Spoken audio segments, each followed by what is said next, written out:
Meninas, vamos falar então um pouquinho das soluções que nós vamos usar para essa desinfecção, tá? Um deles que é muito importante, que a gente fala bastante, é o hipoclorito de sódio a 1%. Vocês já me viram falar bastante na endodontia, já me viram falar ele para desinfecção, e agora a gente vai saber certinho o hipoclorito, tá? Ele tem o espectro, então, de ação virucida, bactericida, microbactericida e esporicida para um grande número de esporos. Tá? A concentração de uso dele, então, vai ser de 0,02 a 1%, né? A indicação é a desinfecção de baixo e médio nível às superfícies não metálicas, tá? Então, quando a gente tiver um carrinho auxiliar e ele for de metal, a gente não vai usar o hipoclorito para essa desinfecção. Ou se a gente tiver uma cuba metálica, a gente não vai usar o hipoclorito. Não deve ser aplicado sobre superfícies metálicas devido à sua ação corrosiva. Então, a gente vai também cuidar com os outros materiais para manter ele longe. Ah, mas ele tá perto só de uma espátula, mas ela é de metal. Então, mantenha o local ali, né, ou onde você for colocar esse hipoclorito, longe de todo o restante do instrumental, tá? Também é contraindicado em mármores, pois causam a sua descoloração. E a solução de Milton é o que vocês vão usar bastante se vocês trabalharem com endodontistas, tá? Que é a solução que a gente usa para irrigação do dente. O fenol sintético, ele tem um espectro de ação amplo, tá? O espectro dele é antimicrobiano, tá? Então, ele não é esporocida, tá? Eficaz na presença de matéria orgânica. A indicação é a desinfecção de baixo e médio nível de superfícies metálicas, borrachas, plásticos e lentes. Precisam ser diluídos diariamente. Então lá o nosso hipoclorito não serve para metais, mas o fenol sintético ele serve para metal. Então, quando a gente vê no consultório que tem muita coisa com metal, a gente já pode pedir pro dentista, olha, tem hipoclorito, mas não tem o fenol sintético. E o fenol sintético ele é importante para superfícies metálicas, tá? Então a gente tem essa segunda opção. O seu uso prolongado pode degradar certos plásticos e lentes. Então também tem que ter muito cuidado em usar ele com frequência. Ele é irritante de pele e olhos, então sempre com a proteção, sempre com a proteção. E nunca trazer ele muito perto do seu rosto, muito perto de si, tá? Então sempre tem que ter esse cuidado com o hipoclorito também. Ele irrita os olhos, ele irrita a pele. Quem é muito sensível vai ficar vermelhinho. Então sempre com luva, a luva de procedimento, a luva de borracha, sempre com aqueles IPIs que nós estudamos, tá? Não se esqueçam dele. As soluções que nós vamos encontrar de mercado, assim, né, que nós vamos encontrar nas dentais, é o Duplofen a 5%, tá? Que é a desinfecção de moldagens, modelos e das superfícies. Outra solução que a gente também vê é o iodoforos, tá? Claro que a gente não vê ele tanto quanto o hipoclorito, mas ele é visto também. Por quê? Porque o espectro de ação dele, a gente vai ver ali, ó, ele é bacteriostático, virucida e tuberculocida, tá? Então ele é muito importante. Ele não, tem algumas qualidades que os outros não têm.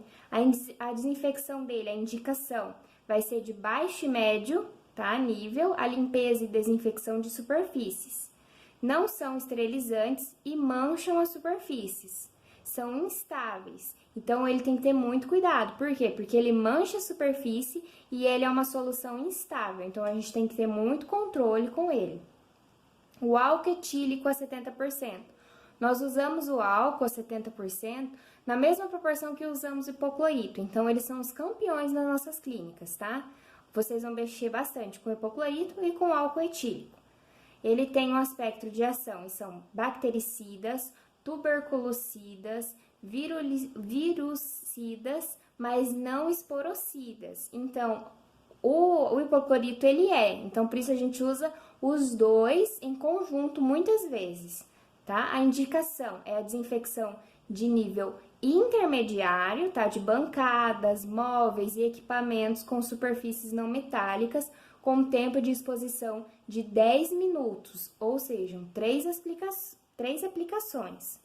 Por que que ele foi tirado de mercados? Não é hoje, né, com o coronavírus, ele está sendo disponibilizado para a população. Mas ele foi retirado de mercado porque muitas crianças estavam sofrendo muitos acidentes, queimaduras gravíssimas com ele. Então a gente tem que ter muito cuidado e atenção no uso do álcool etílico, tá? A 70%. Outra solução que a gente usa, mas não é tão falada quanto o álcool e o hipoclorito, é a glutaraldeído, tá? Ele tem um espectro de ação, que são esporocidas, tá? A indicação é o método químico mais eficaz para esterilização, tá? Com concentração de 2 a 3,2%. Por ser desinfectante de imersão, não deve ser utilizado como desinfectante de superfícies, devido às suas características de toxicidade. Então, é um material tóxico, tá? Altamente tóxico, por isso que a gente não vê ele muito sendo falado. Ele é uma solução que a gente pode usar, é um método que a gente pode utilizar, mas a gente não utiliza tanto, bem por conta da toxicidade dele, tá? Para desinfecções de metais, são as mais adequadas, uma vez que o hipoclorito de sódio tem ação corrosiva e de efeito cumulativo. Seu uso nunca deve exceder o tempo constante nas especificações do fabricante. Então, de novo, aqui aparece para a gente ver a especificação do fabricante. Então, é ler o rótulo, saber qual material que você está utilizando, tá? Eles não são antissépticos, provocam reações, alergias e irritam os tecidos, tá? Os nomes comerciais ali, ó, Anti-G Plus e o Cidex Plus. Nós não utilizamos ele muito, porque como a gente viu no slide anterior, ele é muito tóxico, tá? Então, ele se torna muito perigoso. Então, a gente utiliza muito o hipoclorito com ação lá do álcool etílico a 70%. O paraformaldeído, ele é um espectro de ação inativação microbiana, potente contra esporos, bacilos da tuberculose, micro-organismos vegetativos, eles são tóxicos. Ó, outro aqui que é tóxico, que a gente quase não vê nas nossas clínicas. Pode ser que vocês encontrem, mas quase não é visto como uma solução para desinfecção, tá? Eles oxidam os metais, então ele, além de mais tóxico que o hipoclorito, ele não vai servir para agir de forma diferente do hipoclorito, tá? As pastilhas lacradas em ambientes secos, caixas metálicas por 24 horas, 6 pastilhas por metro cúbico, ou seja, ele é muito potente, tá? Cuidado com os moldes e modelos. Para evitar que o material contaminado seja enviado ao laboratório de prótese, recomenda-se a sua prévia lavagem e descontaminação no consultório. Após a realização de moldagem, devemos remover a saliva, sangue e outros detritos. O que são esses outros detritos? Às vezes o nosso paciente, ele não vai vir com o dentinho escovado, ele não vai vir com o dentinho passado fio dental, então vai vir comida, tá? Porque faz uma pressão, então vai sair, não sei, às vezes um repolhozinho, pode sair ali naquela moldagem. Então a gente tem que limpar isso para mandar pro protético, porque senão aquele repolho vai sair no gesso, vai ser vazado ali junto com o gesso e aí não vai caber na boca do paciente por conta de um pequeno pedaço de comida, tá? Em seguida, usar substâncias desinfectantes para depois enviá-los ao laboratório ou vazar o gesso. Às vezes você vai vazar o gesso ali na hora, né? Ou você vai só desinfectar e levar para o laboratório para eles vazarem lá mesmo. Os desinfectantes indicados são o hipoclorito de sódio a 1%, que nós vimos lá, que ele é muito bom, que a gente coloca ele, né, em imerso, no hipoclorito com água, no glutaraldeído a 2%, a aplicação por aspersão ou imersão. os procedimentos para desinfecção. É lavar o molde com água e remover o excesso batendo na superfície, tá? O molde, que uma superfície firme, tá? Com cuidado, porque pode vir que daí remova dessa moldeira o nosso molde. Aí vai ter que fazer tudo de novo. Então, sempre com muito cuidado, batendo suavemente, tá? O molde. Aplicar o desinfectante por imersão, exceto o alginato. O alginato, ele adere muito, tá? Então, se a gente, vamos dizer assim, ele se embebeda muito com água, então a gente não pode pôr ele imerso. Então, o alginato não pode ser imerso, então a gente vai borrifar, tá? A gente vai borrifar a nossa solução ali nele e lavar bem. Agora, silicone de adição, silicone de condensação, a gente pode colocar em imersão. Ó, mantenha-o assim por 10 minutos, lave-o e realize os processos necessários para a desinfecção do modelo. Procedimentos indicados para desinfecção de materiais de moldagem e modelos. Nós temos na apostila, muito legal essa tabela que tem na nossa apostila. Eu gostaria que vocês dessem uma boa olhada, não é decorar. Se vocês quiserem imprimir e ter ela consigo como uma colinha, é muito importante. Eu tenho uma colinha assim, mas eu gostei muito dessa tabela, tá? Essa tabela, ela é ótima. Eu gostei bastante da material, desinfectante, qual que eu posso usar, a técnica ali, ó, tá imersão. Qual que eu não vou usar a imersão, tá? Lá o alginato já tá escrito ali. E o tempo que eu tenho que deixar. Então, eu gostei bastante dessa tabelinha. Eu peguei essa tabelinha pra mim também. Eu acho muito interessante vocês pegarem essa colinha pra vocês.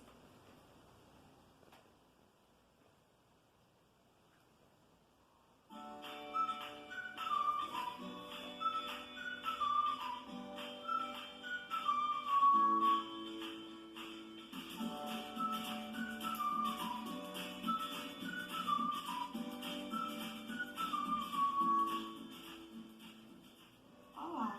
Neste vídeo, iremos falar de como são feitos os procedimentos de desinfecção e esterilização dos materiais odontológicos. O processo de desinfecção é a lavagem do instrumental que tem como objetivo a remoção parcial dos micro-organismos, enquanto a esterilização é a remoção total. Para se fazer esses procedimentos, o auxiliar, o técnico ou o cirurgião dentista deve utilizar os equipamentos de proteção individual contra os micro-organismos.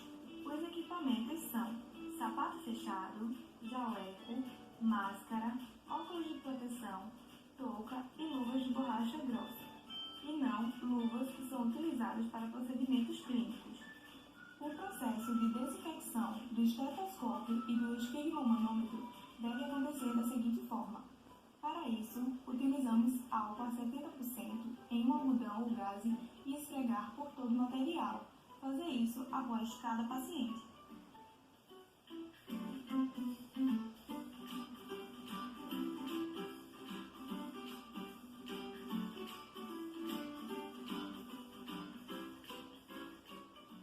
Para a desinfecção de instrumentos de aço, ocorre da seguinte forma.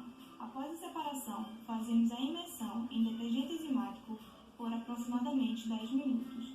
Depois disso, lavar em água corrente e secar bem com papel toalha, pois evita a interferência da umidade no processo e aumenta a sua eficácia. O mesmo procedimento serve também para moldeiras de alumínio e aço. Após isso, estará pronto para empacotamento e esterilização.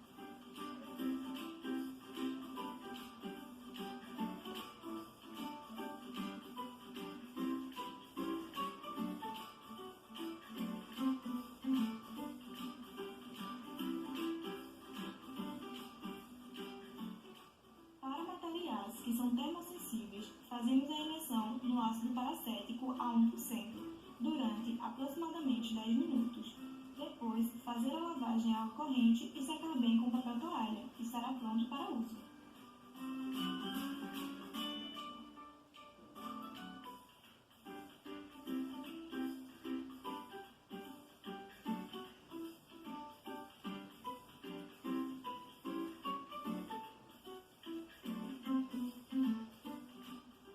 Esterilização é o processo que visa destruir ou eliminar todas as formas de vida microbiana.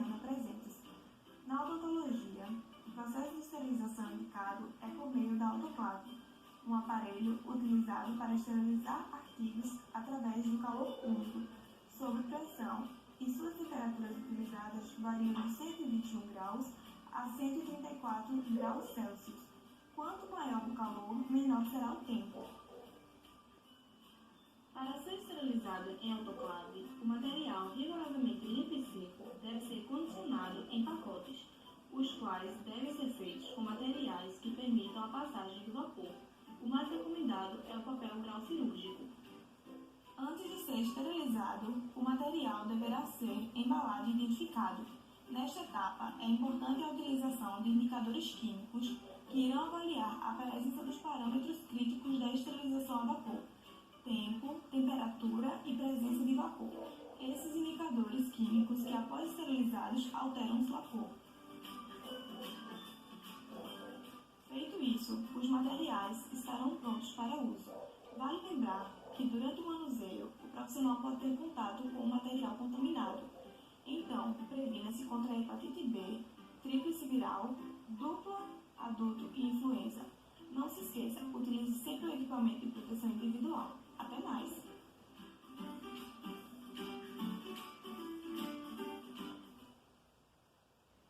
Meninas, esse videozinho eu achei muito interessante, tá? Tá na internet, na plataforma do YouTube também. Eu achei bem legal e gostaria que vocês assistissem novamente para vocês entenderem certinho toda a parte da desinfecção, tá? Beijo!